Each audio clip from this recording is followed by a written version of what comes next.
मित्रों, आज हम बात करने वाले हैं कल के मैच के टॉपिक को लेकर। इंडिया न्यूजीलैंड का जो फाइनल है, T20 वर्ल्ड कप का फाइनल है 8 तारीख को, संडे को। और अभी आपने देखा ही है कि थर्सडे को इंडिया ने इंग्लैंड को बहुत अच्छी तरीके से हराया। मतलब मैच बहुत अच्छा रहा, लेकिन इंडिया जीत गई और फाइनल में पहुंच गई। प्रेडिक्शन काफ़ी हद तक सही भी रहे। अब हम बात करेंगे कल के मैच की। तो मैंने बेसिकली मैं सिर्फ ग्रहों के हिसाब से या नंबर के हिसाब से ही किसी टीम का चार्ट और सिनेरियो नहीं देखता हूँ, एल्गोरिथम नहीं देखता हूँ। एक्चुअल में जो एल्गोरिथम सेट होता है उसमें मेन मायने होते हैं मैथमेटिक्स के, साइंस के, साइकोलॉजी के, न्यूमरोलॉजी के और कुछ ग्रहों के चाल के दिन वगैरह हम सेट करते हैं। तो उसके हिसाब से हम क्या होता है, एक पैटर्न निकाल लेते हैं। और जब वो पैटर्न में निकाल के देखता हूँ तो उससे पता चल जाता है कि आगे आने होने वाले कल के मैच की संभावनाएं क्या क्या रहेंगी, प्रोबेबिलिटी कितनी ज़्यादा रहेगी।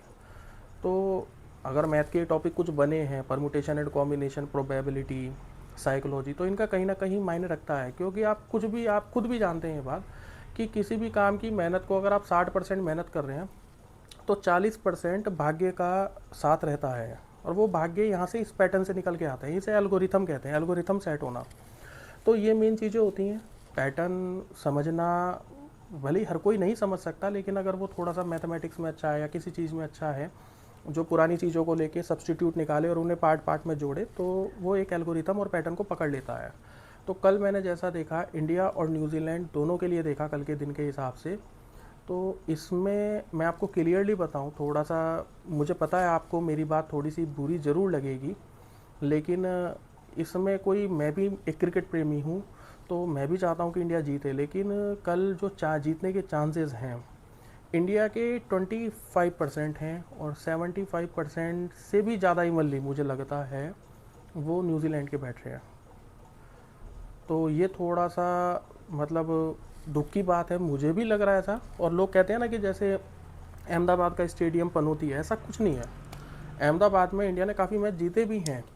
तो वो पिच की कंडीशंस हैं, ब्लैक सॉइल है वहाँ की, तो वो कंडीशंस तो चलती आती हैं। ऐसा नहीं है, इंडिया बहुत अच्छा भी खेलता है वहाँ पे।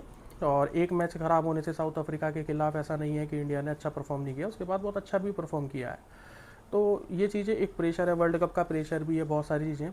लेकिन जो मैं बात कर रहा हूँ वो कर रहा हूँ एल्गोरिथम। जो एक पैटर्न चलता हुआ आ रहा था, तो उसके हिसाब से जो पास्ट में बीता है उसके हिसाब से आने वाला फ्यूचर में क्या क्या चीज़ें होने वाली हैं। तो बेसिकली जब मैंने सब पैटर्न को समझा, मैंने आज सुबह बैठ के पूरा चार्ट बनाया और मैंने बहुत स्टडी करी, इसमें डीपली स्टडी करी, ऐसा नहीं है। तो मैंने देखा कि इंडिया के जीतने के चांसेस काफ़ी कम हो रहे हैं। इंडिया को और एक चीज़ और बताता हूँ, कल आप देख लेना, इंडिया की प्रोबेबिलिटी बहुत तगड़ी बैठ रही है टॉस के हिसाब से। कल इंडिया 100% टॉस जीतेगा। और ये इंडिया का माइंडसेट उस टाइम क्या कहता है, सूर्य कुमार यादव का उस टाइम माइंडसेट क्या कहता है कि मुझे क्या करना चाहिए। मैं आपको बताऊं, अगर इस एल्गोरिथम को अगर तोड़ने की थोड़ी सी कोशिश की जा सकती है, 30% तक इंडिया अपने चांसेस को बढ़ा सकता है। तो उसका मेन कारण है कि अगर इंडिया चेस करे, कल इंडिया टॉस जीतकर पहले बॉलिंग करे, क्योंकि इंडिया को कल चेस करना चाहिए। एल्गोरिथम को अगर थोड़ा सा ब्रेक करना है, क्योंकि न्यूजीलैंड के जो नंबर्स बैठ रहे हैं वो 8 के हिसाब से बैठ रहे हैं। 8 ही कल तारीख है और 8 के हिसाब से उनके नंबर बैठ रहे हैं। सैटनर के हिसाब से, सैटनर का कल बहुत दिन अच्छा होने वाला है, आप यकीन मानिए, देखना।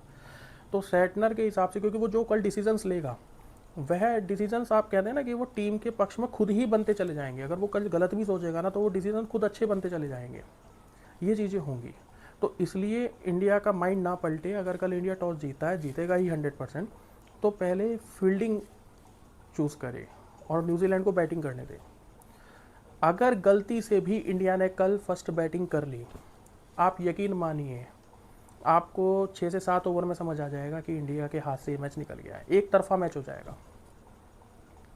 इसलिए मेरा मानना है, और इस थोड़ा सा प्लेयर में चेंजेस करने की कोशिश करें।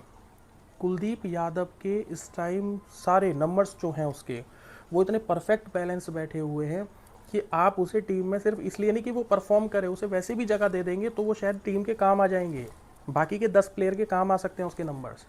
तो कुलदीप यादव को अगर इंडिया की टीम जगह देती है कल के मैच में, तो अपने और परसेंटेज को, जीतने के परसेंटेज को बढ़ा सकती है इंडिया की टीम।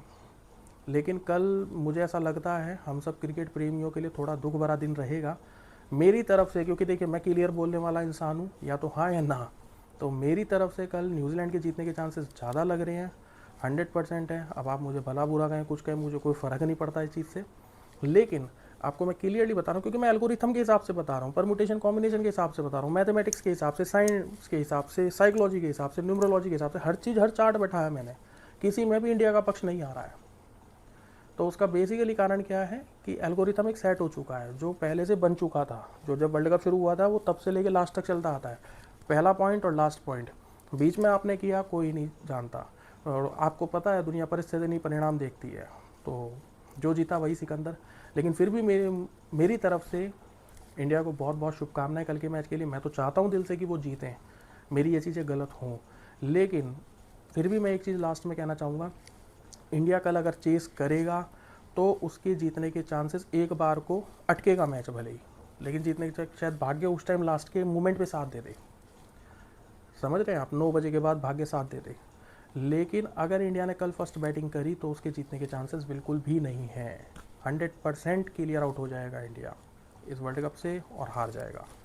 आज के लिए बस इतना ही। अगर आपको मेरी बात अच्छी लगे, कल के बाद आप देखिए मेरे प्रेडिक्शन को देखिए, अगर मेरी बात सत्य होती है या नहीं भी होती है तब भी आप मेरे चैनल को फॉलो करें, लाइक करें, सब्सक्राइब करें, जो भी करना है करें, फैला दीजिए इसे। बाकी आज के लिए इतना ही। धन्यवाद। जय श्री गंगा जी की।